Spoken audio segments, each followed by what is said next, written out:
You're not looking at AirPods, those are in fact the Huawei FreeBuds 3, which are more of a direct rival for those of us who want Android's answer to AirPods.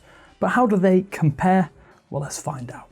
Thanks for watching 9to5Google on YouTube. Be sure to thumbs up, hit subscribe, and then enable notifications with the bell icon so that you don't miss any of our upcoming videos. Of course, we have to start with that design, as the FreeBuds 3 really do look familiar. However, there are a few little design changes here and there that make a difference. For starters, you can get the FreeBuds 3 in black or white, something which Apple doesn't offer as yet. There are also metal tips at the bottom of each bud that is a nice tweak on an already similar design, but it does help you distinguish them a little more. Of course, the nuances don't stop there though. The earbud tips are shaped ever so slightly differently. Supposedly you do get better isolation thanks to this dolphin ear canal design, but it does provide better overall long-term comfort, and it does help point that audio directly into your ear canal. Each earbud is nice and lightweight at around 5 grams per bud. Of course, you barely notice they're there most of the time due to that low weight. The case looks very different to the AirPods 2, as it is a small circular pebble that has a glossy finish.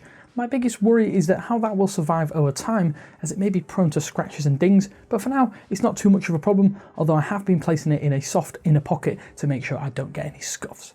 The magnetic clasp at the top is also nice and strong, and it can survive a solid shake or even a drop, which I have done onto carpet a few times. Keeping your FreeBuds safe and secure is one thing they've managed very well. Pop the earbuds out and place them in your ear and they are incredibly comfortable. Some of that is due to the design and that light weight. Personally, I do prefer a silicone tip to help keep earbuds secure, but the fit is a good one, at least in my experience. Pairing the buds with your phone is easy if you download the AI Life app, which is now available on the Google Play Store. Alternatively, you can just pair using the system options, but you won't get any active noise cancellation controls and extra features. The AI Life app also gives you some further controls, including the ability to customize the basic touch controls. You are limited currently to double taps on either side, and that means false single taps and touches are not registered, and it's something I'm actually quite pleased they actually opted for.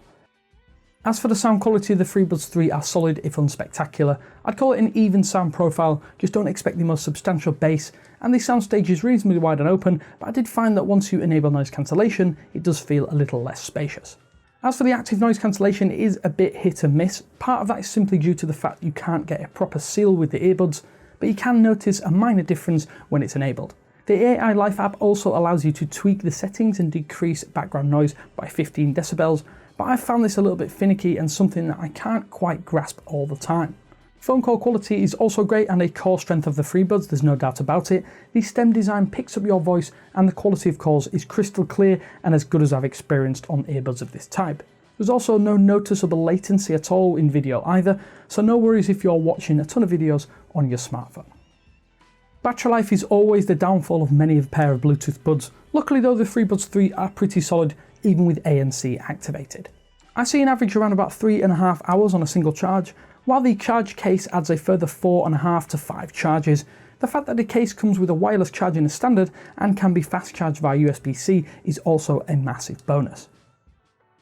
So in isolation, the FreeBuds 3 are pretty commendable, but it would really benefit with just a few tweaks in the hardware, which we'll hopefully see in a future model. It's worth noting they aren't the easiest to get hold of right now, although as an Android companion, they really are yet another great wireless option.